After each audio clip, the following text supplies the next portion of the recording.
আজ সকালে ঘুম থেকে উঠতে অনেকটাই লেট হয়ে গেল, মানে 5টার সময় একটু ঘুম ভেঙে গেল, ঘুমিয়েছিলাম। মানে হঠাৎ করে ঘড়ির দিকে তাকিয়ে দেখি 8টা বেজে গেছে, তাই তাড়াহুড়ো করে ঘুম থেকে উঠে পড়লাম, যেহেতু রান্নাবান্না করতে হবে। একটু মাছ রান্না করলাম, রুটি তৈরি করলাম, নাস্তাটা খেয়ে এখন দীপার আমি স্কুলে যাচ্ছি। ম্যাক্সিমাম সময় আমরা একসাথেই যেয়ে থাকি। তো স্কুল ক্লাসও হয়ে গেল, 5:30টার দিকে বাসায় ফিরছি, তখন একটু এই যে ধনিয়া পাতা নিয়ে নিলাম। এখন ধনিয়া পাতার অনেক দাম, তাই এভাবে রাখলে একটু ধনিয়া পাতাটা ভালো থাকে, তাই একটু টিস্যু দিয়ে রেখে দিলাম।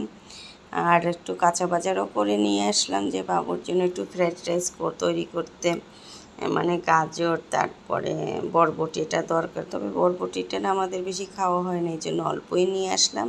তা নিয়ে আসার সাথে সাথেই দীপ বললো যে মা আমাকে একটু নুডলস করে দাও। কিন্তু কোকোলাটা করতে ভালো লাগলো না, তাই চিন্তা করলাম একটু ম্যাগি করে নিই, কারণ কোকোলাটা তৈরি করতে আবার সিদ্ধ করতে হয়। এতে সব কিছু রেডি করে নিলাম। এখন রান্নাঘরে চলে আসলাম নুডলসটা তৈরি করার জন্য। একটু লবণ দিয়ে মানে একটু পেঁয়াজ দিয়ে দেব, পেঁয়াজ দিয়ে সবজিগুলো একটু হালকা ভেজে নেবে। এই যে পেঁয়াজটা দিয়ে দিলাম। ও আবার সবজি এমনি পছন্দ করে না, কিন্তু নুডলসে গাজর তারপরে বরবটি এটা দিলে না ও খুব পছন্দ করে। তাই মনে করলাম যে আসলে এটা করলে ওর খাওয়াটাও হয়ে যায়, আবার ফ্রাইড রাইস এগুলো পছন্দ করে। এই যে পেঁয়াজটা একটু কোনোরকম আদা ভাজা দিলাম, যে একটু কাঁচা কাঁচা থাকলে ভালো লাগে। আর এখন ওই যে সবজিগুলো দিয়ে দিলাম, সবজিগুলো হালকা একটু ভেজে নেব।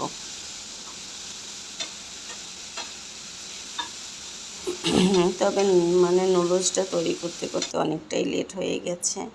আর একেবারে গ্রেটারের সাহায্যে কেটে নিয়েছি, তো গ্রেট করে নিয়েছি, তা এই কারণে একটু মানে বেশি তাড়াতাড়ি হয়ে গেছে। আর মরিচ সামান্য একটা দিলাম, যেহেতু দীপ খাবে, আর একটা ডিম দিয়ে দিলাম।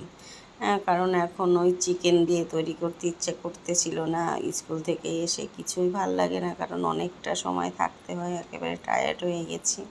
তারপরে আবার খাতা দেখতে হবে, এই কারণে মনে করলাম ম্যাগিটাই করে নিয়ে জল দিয়ে দিলাম। জলটা ফুটে উঠছে, এখন এই যে ম্যাগি নুডলসটা দিয়ে দিলাম। তো ও খেয়ে খুবই খুশি, সে রাতে আর ভাতই খেলো না, বললো মা অনেক টেস্ট হয়েছে। আসলে ও এইভাবে নুডলস তৈরি করলে একটু ভালো মানে পছন্দ করে। আর এখন এই যে ম্যাগির মশলাটাও একটু দিয়ে দিলাম, দিয়ে একটু নাড়াচাড়া করে দিলাম, মানে একটু ভিজে ভিজে রাখবো, বেশি শুকনা করবো না। আর একটু দিয়ে দিলাম টমেটো সস, আর একটু সয়া সস সামান্যই দিলাম, কারণ সয়া সসটা আবার বেশি খাওয়া ভালো না। এই কারণে এখন একটু ভালোভাবে নেড়ে চেড়ে নিচ্ছি। তার নুডলসটা হয়েই গেল। কারণ ম্যাগি নুডলস খুব সহজেই তৈরি করা যায়, এবার ভালোও লাগে, খারাপও লাগে না। এই যে নুডলসটা তৈরি হয়ে গেছে, এখন বাবুকে দিয়ে দেব।